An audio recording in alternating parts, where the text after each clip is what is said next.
श्री शिवाय नमस्तुभ्यम। हरे कृष्णा दोस्तों, स्वागत है आपका हमारे शिव छाया चैनल पर।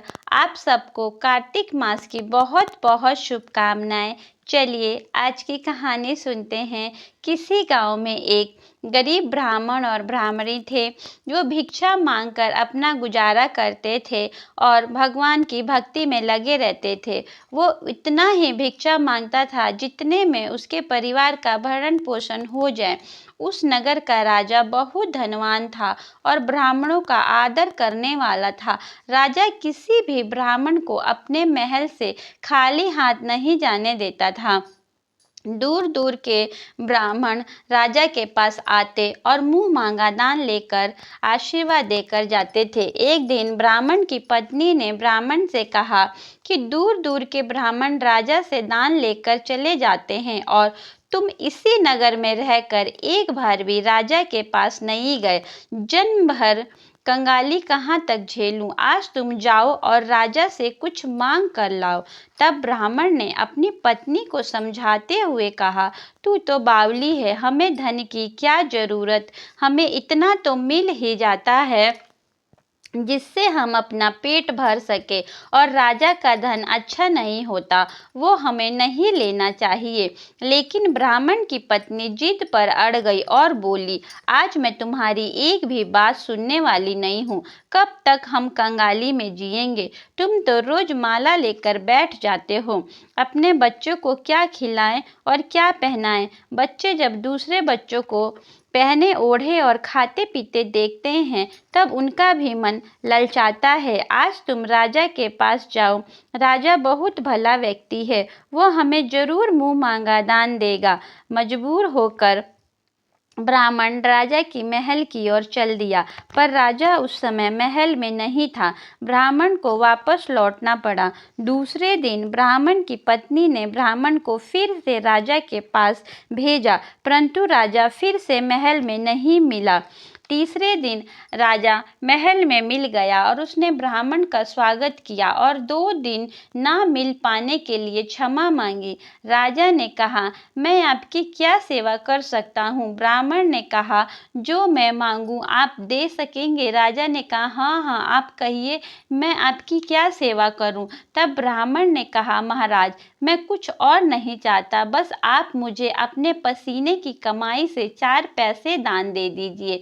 ब्राह्मण की बात सुनकर राजा चौंक गया और सोचने लगा, राज खजाने में बहुत सारा धन पड़ा है, पर मेरे मेहनत की एक कौड़ी भी नहीं है। राजा ने कहा, आप मुझे 1 दिन का समय दे, मैं आपको कल मुंह मांगा दान दे दूंगा। ब्राह्मण ने अपने घर वापस आ गया। पत्नी ने जब ब्राह्मण को खाली हाथ देखा तो वह बोली, क्या हुआ।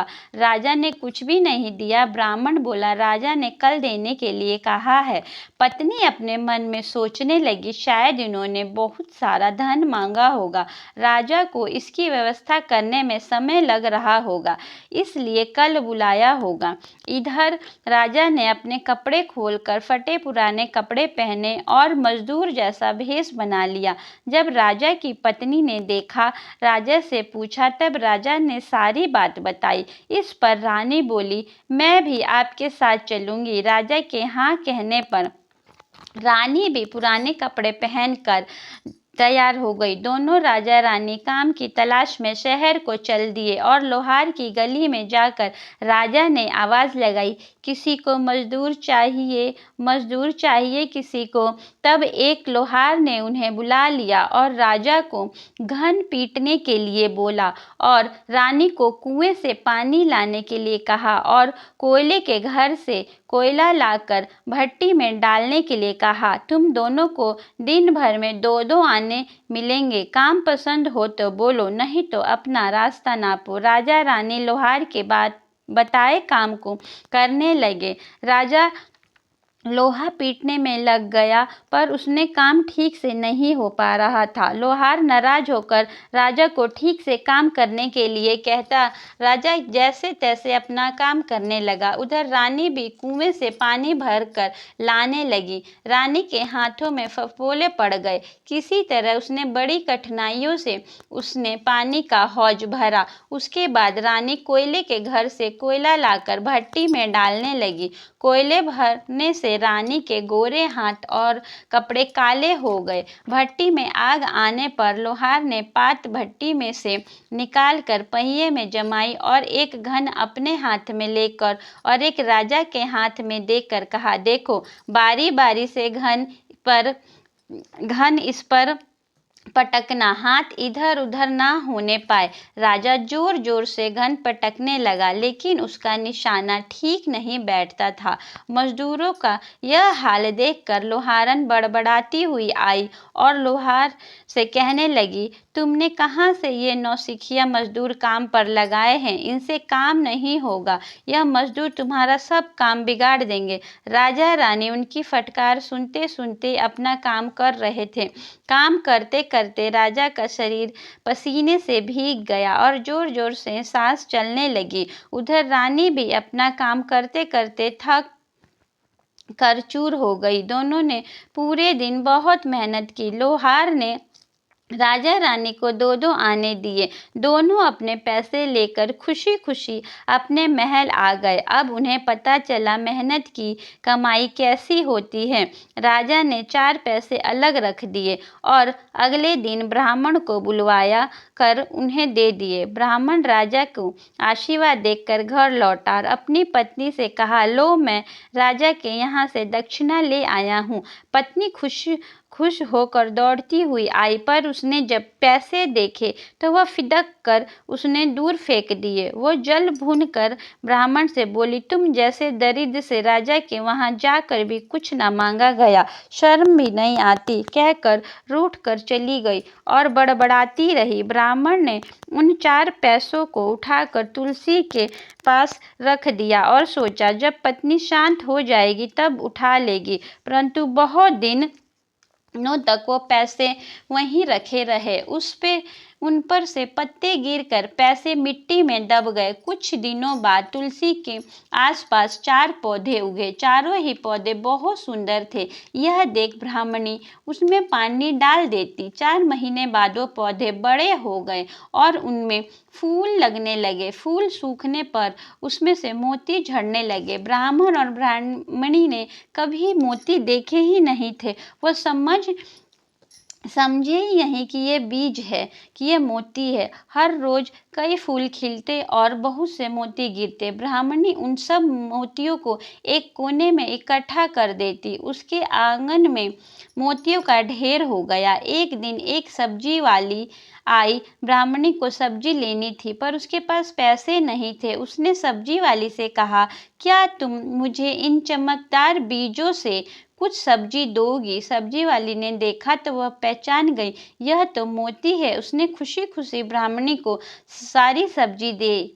अब से हर रोज ऐसा होने लगा। ब्राह्मणी और सब्जी वाली दोनों खुश थे। ब्राह्मणी खुश थी कि मुझे इन बीजों के बदले मनचाही सब्जी मिल जाती है, और सब्जी वाली खुश थी कि कुछ सब्जियों के बदले मुझे बेशकीमती मोती मिल जाते हैं। ऐसा करते हुए कई महीने बीत गए। उधर राजमहल में कई राजहंस थे जो मोती चुगते थे। राजा का यह नियम था, जब राजहंस मोती चुग लेते थे उसके बाद ही राजा और उसका परिवार भोजन करता था।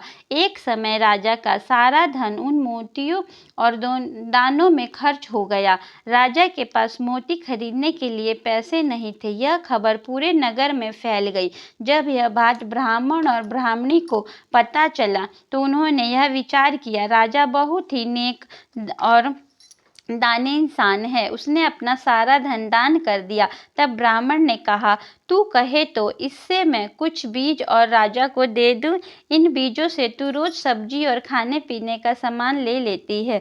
तब ब्राह्मणी ने कहा, हाँ, इन बीजों से मैं सौदा लेती हूँ, आप इन्हें राजा को दे दीजिए। ऐसा कहकर ब्राह्मणी बड़े से कटोरे में बीज को भर लाई। ब्राह्मण कटोरा लेकर राजा के पास पहुंचा। उसने राजा को वो बीज दिए और राजा को सारी बात बताई। राजा उन मोतियों को देखकर चौंक गया। उसने मोती राजहंस को दिए। राजहंस मोती चुगने लगे। राजा ने ब्राह्मण से कहा, एक मोती सैकड़ों रुपए का है, सच बताओ, तुम्हारे पास इतने सारे मोती कहाँ से आए? तब ब्राह्मण बोला, महाराज, ऐसे बीज तो हमारे घर पर बहुत है। और ब्राह्मण ने सारी बात राजा को बताई। तब राजा अपने मंत्रियों के साथ ब्राह्मण के घर पर पहुंचा। उन 4 पेड़ों को देखा। पूछताछ में उन 4 सिक्कों वाली बात भी राजा को बताई। फिर जब राजा ने पेड़ों को ध्यान से देखा, उनके जड़ के पास वही सिक्के चिपके हुए थे जो राजा ने ब्राह्मण को दान में दिए थे। आज ब्राह्मण और ब्राह्मणी को मालूम हुआ कि उनके पास लाखों करोड़ों की दौलत है, जिसे वह साधारण बीज समझते थे। असल में वह तो मोती है। ब्राह्मण ने सोचा, मेरे लिए ये किस काम का है? ऐसा सोचकर ब्राह्मण ने सारे मोती राजा को दे दिए। उस दिन से राजा ने भी प्रण किया कि मैं खजाने के पैसों से एक भी पैसा अपने लिए नहीं खर्चूंगा। खजाने और ब्राह्मण को राजा ने जनता और धर्म कर्म के कामों में लगा दिया। हे तुलसी माई, जैसे आप ब्राह्मणों पर प्रसन्न हुई, वैसे ही सब पर रहना। इस कहानी को कहने वाले, सुनने वाले, कहानी में हुंकार भरने वाले सबके घर अन्न और धन के भंडारों से भरे भरे रखना। अगर आपको कहानी अच्छी लगी तो वीडियो को लाइक करें, शेयर करें। श्री शिवाय नमस्तुभ्यम।